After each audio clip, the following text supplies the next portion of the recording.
मित्रहो नमस्कार. मी ज्ञानेश्वर वाकचौरे. आज लासू स्टेशन येथील सेवानिवृत्त शिक्षक नन्नावरे सर यांच्या निवासस्थानी त्यांच्यासोबत संवाद साधण्यासाठी या ठिकाणी आलेलो आहे. एकीकडे समाजामध्ये असं म्हटलं जातं की सिनियर सिटीजन किंवा जे ज्येष्ठ नागरिक आहे हे समाजाला दिशा देण्याचं, मार्गदर्शन करण्याचं काम करतात. मात्र दुसरीकडे असंही म्हटलं जातं की त्यांची तक्रार आहे सिनियर सिटीजन की आमचं कोणी ऐकत नाही. आमच्याकडे अनुभवाचा गाठोडा आहे, आमच्याकडे प्रचंड अनुभव आहेत, मात्र ते अनुभव ऐकण्यासाठी कुणाकडे वेळ नाही.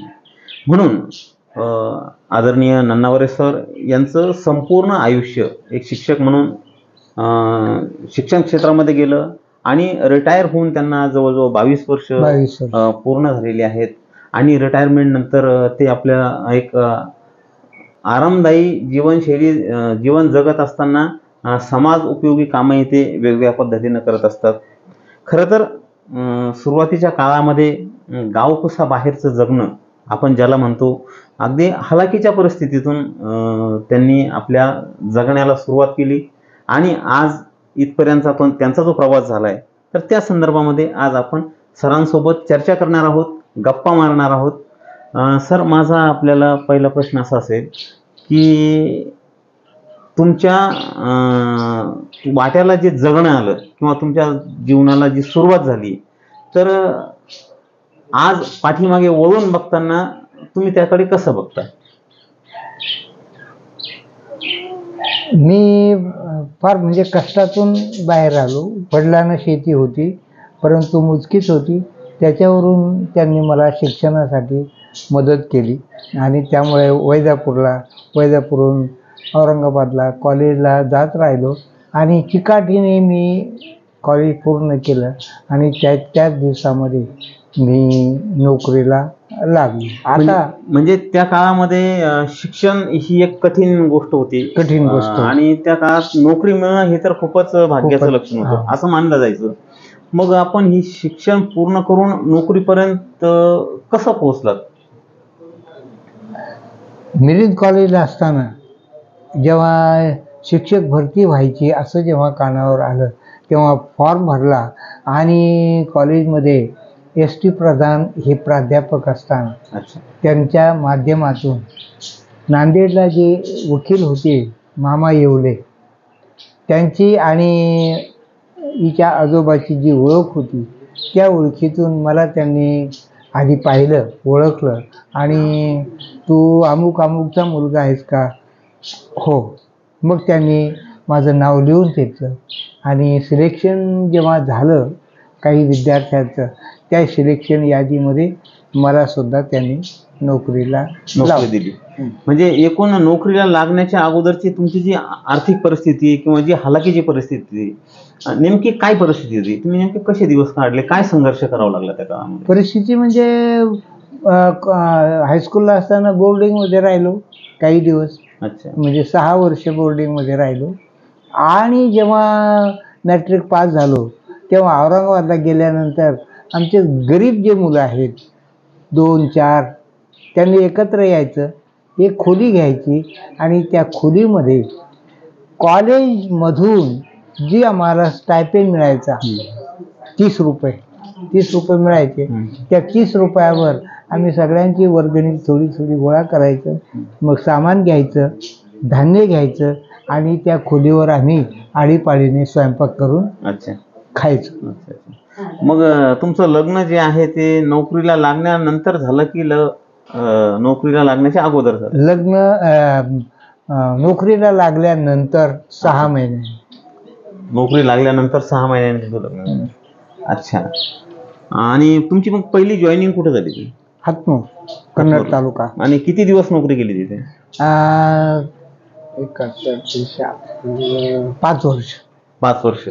मग त्या काळातले मित्र, त्या काळातला तुमचा मित्र परिवार, त्याबद्दल काय सांगाल? त्याबद्दल म्हणजे सुरुवातीपासून मला खेळाची आवड होती. अच्छा. आवडता खेळ कुठला तुमचा? आवडता कबड्डी. अच्छा. पहिल्यापासून आवड होती.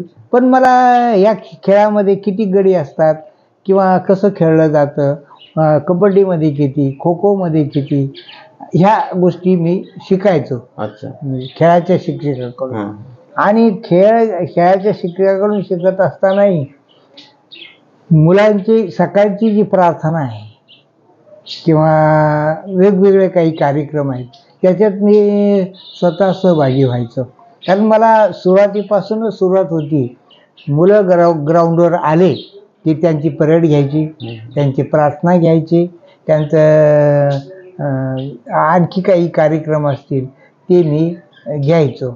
आता काही लोकांना ते खपायचं नाही, ते मला डिस्टर्ब करायचे, पण माझा एका चालू असायचा. की याला हातनूरला असताना एक शिक्षक होते ब्राह्मण, पुरुषोत्तम मांडे, खेळाचे शिक्षक. परंतु मुलांना माझं खेळणं, प्रार्थना घेणं किंवा इतर काही कार्यक्रम आहे ते आवडायचे आणि मांडे सरांचं आवडत नाही, कारण मांडे सर माझ्यापेक्षाही लहान होते. आणि त्याच्यामुळं त्यांचं जे ऑर्डर देणं आहे, त्यांचं खेळ घेणं आहे, त्यामुळे म्हणा किंवा काहीतरी त्याच्यामुळे ते काय आवडते झाले नाही. त्याच्यामध्ये गणिताचे शिक्षक होते मुळे सर. गणितात खूप चांगलं म्हणजे तयारी असायची त्यांची माझी खूप चांगली मैत्री झाली. आणि मग मी हळूहळू मराठी आणि इतिहास हे माझे मेथड होते. त्याच्यावरून मी हळूहळू शिकता शिकता इंग्लिश शिकवायला लागलो आणि मग 8वीपर्यंत मी इंग्लिश शिकवलं. आणि अशा प्रकारे शिक्षण क्षेत्रातली ही सगळी तुमची मित्रमंडळी आणि याच्या व्यतिरिक्त शिक्षक म्हणून तुम्ही त्या गावामध्ये राहत असाल, हो, तर त्या गावातल्याही अनेक लोकांसोबत तुमचे संपर्क झाले असतील. त्या लोकांचं काहींचं सहकार्य मिळालं असेल, काहींचा त्रास झाला असेल, तर एकूण त्या गावकऱ्यांचा तुम्हाला प्रतिसाद कसा होता किंवा तो काय अनुभव आहे तुमच्याकडे? प्रतिसादही चांगला होता. पहिल्या प्रथम काय होतं, एक मागासवर्गीय असल्यामुळे राहण्याची प्रॉब्लेम यायचा. त्या काळात सुद्धा ती अडचण होती. त्या काळामध्ये राहण्याचा एक प्रॉब्लेम यायचा. तर मग कुठे खोली मिळेल, कुठं जाता येईल आपल्याला. कन्नडला जायचं ते दररोज भाडं लागेल, दररोज भाड्याला आपल्याला पैसे मिळतील का, आणि आपल्याजवळ तर ते नाहीच आहे. मग गावामध्ये एका छोट्याशा वस्तीत खोली घ्यायचो. खोली घेतली 7 रुपये महिन्याने आणि त्याच्यामध्ये मी राहायचो. ही लग्न झाल्यानंतर ही सुद्धा माझ्याबरोबर राहिली. मग या सगळ्या कालखंडामध्ये तुम्ही मुलांना घडवत असताना, शिक्षण देत असताना अनेक मुलांना तुम्ही घडवलं असेल. हो. तर त्यातले असे कुठले उल्लेखनीय विद्यार्थी की आज त्यांचं नाव ऐकलं की तुमची छाती अभिमानानं फुलून येते, हो मी या मुलांना घडवलं, अशी काही नावं सांगता येतील का तुम्हाला?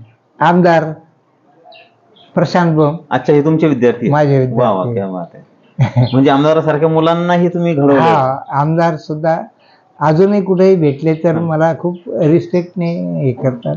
त्याच्यानंतर इथे मी मध्ये तुम्हाला सांगतो, आमदार साहेब तुमचे विद्यार्थी होते. हो. ते आज तालुक्याचं आणि एकूण राज्यामध्ये एक वादळी व्यक्तिमत्व म्हणून ते प्रसिद्ध आहेत. तर ते आताच असे आहेत की शाळेत असताना पण असेच बंड होते? नाही, शाळेमध्ये नाही. ते पुढे आता त्यांच्यात बदल झाला, वरच्या लेवलला गेले. शाळेमध्ये शिस्तबद्ध विद्यार्थी. अच्छा, अगदी व्यवस्थित. मित्रांनो, सरांना जे यशस्वी आयुष्य जगता आलं, खरं तर कुठल्याही यशस्वी पुरुषाच्या पाठीमागं एक स्त्री सक्षमपणे उभी असते असं म्हटलं जातं. आणि त्या सरांच्या सौभाग्यवती यांची जी परंपरा आहे त्या कर्मवीर दादासाहेब गायकवाड यांच्या त्या नात आहेत. आणि हा वैचारिक सामाजिक संस्कार त्यांच्यामध्ये आपल्याला या ठिकाणी दिसतो. कारण सरांना 4 मुली आहेत आणि त्या 4ही मुली उच्च शिक्षित आहेत. त्यांची एक मुलगी आज अमेरिकेमध्ये शिकागो इथे राहते, एक मुलगी पुण्याला आहे, एक एरंडोल आणि एक शिक्षिका. म्हणजे असं एकूण एक उच्च शिक्षित कुटुंब, म्हणजे जे स्वप्न बाबासाहेबांनी कधी काळी बघितलं होतं ते आज सरांच्या कुटुंबाकडे बघितलं की ते पूर्णत्वाला गेले असं आपल्याला जाणवतं. ताई, मी आपल्याला असं विचारेल की सरांच्या सोबत विवाह झाल्यानंतर आपला काय अनुभव राहिला? सुरुवातीला मला लग्न झाल्यानंतर म्हणजे आम्ही पण 4-5 बहिणी होतो. वडील माझे डेप्युटी कलेक्टर होते नांदगावला. तिथे मग माझं 8वीतच लग्न झालं. शिवाय मी मोठी मुलगी असल्यामुळे वडिलांनी त्या काळात काही मुलींना जास्त शिक्षण देत नव्हते, काय नव्हते, म्हणजे पटकन लग्न करून टाकायचे, जास्त वय वाढू देत नव्हते. तर माझं 8वीतच लग्न झालं. नंतर मग लग्न झाल्यानंतर थोडं हालाकीचं, कारण यांची परिस्थिती खूपच म्हणजे हे होते. नाजूक परिस्थिती. आणि म्हणजे यांचे वडील यायचे, अर्धा पगार घेऊन जायचे. पगार होता 250 रुपये, अच्छा. त्यातला अर्धा पगार घरी जायचा. मग अर्ध्या पगारात आम्ही दोघं जण कसे तरी, मग वडील जर भेटायला आले माझे, तर माझे वडील अक्षरशः माझ्याकडे बघून रडायचे अच्छा. की बा माझ्या मुलीचं काय बाबा हे असं, माझ्या मुलींना मी खाऊ पिऊ घातलं नाही कधी, काय नाही असं. तर ते थोडं सुरुवातीला हे झालं, पण नंतर मग हळूहळू आम्ही दोघांनी संसाराचा गाडा व्यवस्थित चालू ठेवला. मग मुली पण झाल्या, मुली पण व्यवस्थित शिकल्या आणि सगळ्या आता सेटल आहेत सगळ्या मुली. अच्छा. म्हणजे सरांच्या अगदी हालाकीच्या परिस्थितीमध्ये तुम्ही एकदम इथं एक मोठ्या कुटुंबातून इथं आल्या आणि ह्या कुटुंबासोबत ऍडजस्ट करताना खूपच त्रास झाला असेल. खूप त्रास झाला. अच्छा. तरीही एकनिष्ठेने आपण सरांच्या पाठीमागे भक्कमपणे उभ्या राहिलात आणि त्याचा परिणाम तुम्ही तुमच्या 4ही मुलींना उच्च शिक्षण दिलं. आज समाधानी आहात? आज समाधानी आहे मी. आज मला पूर्ण सगळं, म्हणजे कशाची आज मला हे नाही आहे, सगळं समाधान आहे. आता आम्हाला कसली चिंता नाही आहे, काळजी नाही आहे. 4ही मुली माझ्या व्यवस्थित आहेत, सगळ्यांचे घरदार, बंगले, गाड्या सगळं व्यवस्थित आहे. त्याच्यामुळे म्हणजे समाधानी मी. एकूण ताई सरांच्या पाठीमागे भक्कमपणे उभ्या राहिल्यात म्हणून सर आपलं शैक्षणिक कार्य व्यवस्थितरित्या पार पाडू शकले. त्यानंतर आता निवृत्तीच्या काळामध्ये बुद्धविहारामध्ये जाणं, समाजाला मार्गदर्शन करणं, समाज उपयोगी काम करणं हा त्यांचा छंद आहे. आणि ही कामं ते ज्या पद्धतीनं करतायत, तर त्याचं कारण, मुख्य कारण ताई आणि त्यांचं कुटुंब सरांच्या पाठीमागे भक्कमपणे उभं आहे. समाजाला यांच्याकडून घेण्यासारखी ही गोष्ट आहे की समाजाबद्दल, घटनांबद्दल, परिस्थितीबद्दल तक्रारी करत न बसता आपल्या वाट्याला जे आलंय त्याला आपण समर्थपणे तोंड देत जर कधी लढत आपण संघर्ष केला तर एक चांगलं आयुष्य आपल्या वाट्याला येतं आणि एक समाधानी कुटुंब आज या मित्रांनो बघायला मिळते. आपल्याला त्यांच्याबद्दल ऐकायला आवडतं ज्यांच्या आयुष्यामध्ये थ्रिलिंग असतं. मग अभिनेते असतील, वक्ते असतील, सेलिब्रिटी असतील, त्या आपल्याला जे दिसतं त्याच्या पलीकडेही त्यांचं एक आयुष्य असतं. त्या आयुष्यात ते कसे जगतात, त्या पडद्याच्या पलीकडचं जर आपण बघितलं तर कधी कधी आपल्याला असं वाटतं की एक सर्वसामान्य माणूस ज्या पद्धतीने जगतो, ही अपॉर्च्युनिटी म्हणजे ही उपलब्धी सुद्धा खूप महत्वाची आहे. एक सर्वसामान्य माणसाला सर्वसामान्य माणूस म्हणून जगता येणं, ही जर एका अर्थानं बघितलं तर खूप मोठी गोष्ट आहे. आणि ते जगणं या ठिकाणी सरांच्या वाट्याला आलंय असं म्हटलं तर ते वावगं ठरणार नाही. वयाच्या 80व्या वर्षी त्यांच्या चेहऱ्यावर असणार एक सात्विक समाधान, वयाच्या 80व्या वर्षी समाजाबद्दल, कुटुंबाबद्दल त्यांच्या, म्हणजे आपण या बोलण्यातून जाणवलं असं की कुठल्याही तक्रारी नाही, कुणाबद्दल तक्रार नाही, कुणाबद्दल संघर्षाची भूमिका नाही. सर तुमच्या सोबत बोलताना हे जाणवतं की तुम्ही कुणावर चिडत नाही, कुणाबद्दल तुमच्या तक्रारी नाही.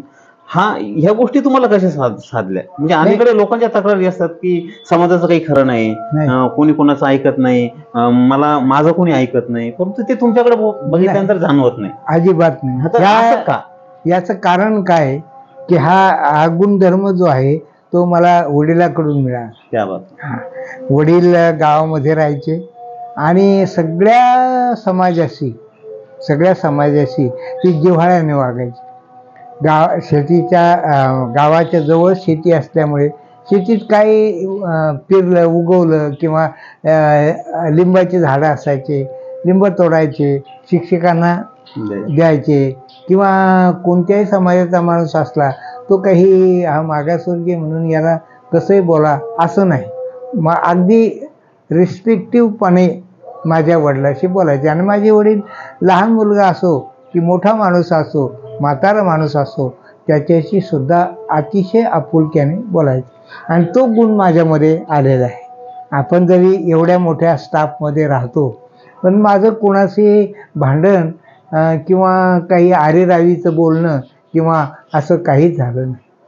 तर मित्रांनो, आपण एकीकडे बघतो की परिस्थितीच्या नावानं, व्यक्तीच्या नावानं, समाजाच्या नावानं आपण सतत तक्रारी करत असतो. मात्र तो व्ह्यू जर आपला स्वतःचा असेल, आपला दृष्टिकोन जर सकारात्मक असेल, तर नन्नावरे सरांसारखं अगदी एक सर्वसाधारण आणि आनंददायी, विशेषतः मी हा शब्द जाणीवपूर्वक वापरेल की आनंददायी आयुष्य माणसाला जगता येतं. त्यासाठी समाजात बदल किंवा व्यक्तीत बदल होण्याऐवजी आपल्या विचारात जर आपण बदल केला, तर हे एक चांगलं रिस्पेक्टिव्ह आयुष्य आपल्याला जगता येऊ शकतं. सर, जे तुमच्या वाट्याला आलंय सकारात्मक आयुष्य किंवा आनंदी आयुष्य तुमच्या चेहऱ्यावर दिसतंय, म्हणजे याचा अर्थ तुम्ही छोट्या छोट्या गोष्टीतून सुद्धा आनंद शोधत असले पाहिजे. हो हो. काय तर नेमका कशात आनंद शोधायचे तुम्ही? म्हणजे कसं होतं, घरचं त्याला कारणीभूत आहे, घरचं वातावरण सुद्धा मला असं घडवण्यात कारणीभूत झालं. अच्छा. माझी आई खूप प्रेमळ होती आणि वडीलही खूप प्रेमळ होते. आणि वडील अशिक्षित असतानाही त्यांना शिक्षणाबद्दल खूप आवड होती. मोठा भाऊ शिकला नाही म्हणून लहान्याला तरी शिकवा म्हणून मला त्यांनी शाळेतून काही काढलं नाही. आणि माझी हलगर्जीपणा जर झाला, काही झाला, पूर्वी काय व्हायचं की गावातून एखाद्या माणसाचा मृत्यू झाला तर त्याला स्मशानभूमीमध्ये नेण्यासाठी सगळे लोक सहभागी व्हायचे, एकत्र यायचे.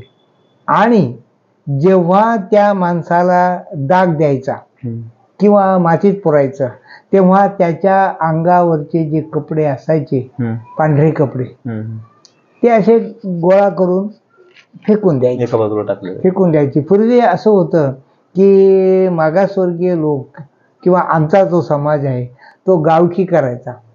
गावकी करता करता त्यांच्याकडे ती पाळी असायची, ते वर्ष, ते साल त्यांच्याकडे असायचं. आणि असं करता करता तो कपडा उचलला त्या प्रेताच्या अंगावरून, तो असा फेकून द्यायचा.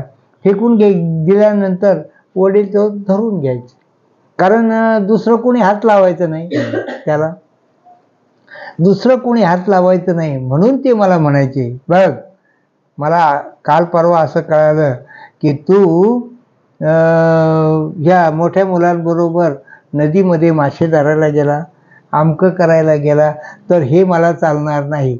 जर तू असं केलं तर मी तुला नवीन सदरा शिवणार नाही. कारण त्या फेकलेल्या कपड्यातून एक नवीन शर्ट बनवून द्यायची, नवीन सदरा शिवून घ्यायचा. आणि त्या पद्धतीने मला भीती वाटायची की अरे असं जर झालं तर आपल्याला नवीन कपडा मिळणार नाही. म्हणजे प्रेतावरून फेकलेल्या कपड्यावरून शर्ट जर शिवून घ्यायचा असेल तर नदीमध्ये मासे पकडायला जायचं नाही, हा वडिलांचा धाक. आणि त्या कपड्यातून शर्ट शिवून मिळेल हा आनंद म्हणजे बाबासाहेबांनी जे गावकोसा बाहेरचं जगणं ज्याला आपण म्हणतो, हे ते वास्तव होतं. हे यांनी अनुभवलं, ते बाबासाहेबांनी अनुभवलं. आणि याच्यात जर बदल घडायचा असेल, समाजाला जर सन्मानाचं जगणं द्यायचं असेल, तर त्यासाठी शिक्षण महत्वाचं आहे. शिक्षण हे वाघिणीचं दूध आहे, हे बाबासाहेबांना कळालं. ते त्यांनी प्राशन केलं. समाजालाही त्यांनी शिका, संघटित व्हा आणि संघर्ष करा हा मूलमंत्र दिला. आणि त्यातून नन्नावरे सरांसारखे आदर्श व्यक्तिमत्व, जे आज समाज नाही तर समाजातल्या इतर समाजांसमोरही एक आदर्श म्हणून आज आपल्या समोर उभे आहेत. सर, तुमच्या पुढच्या भावी आयुष्यासाठी मी मनापासून खूप खूप शुभेच्छा देतो.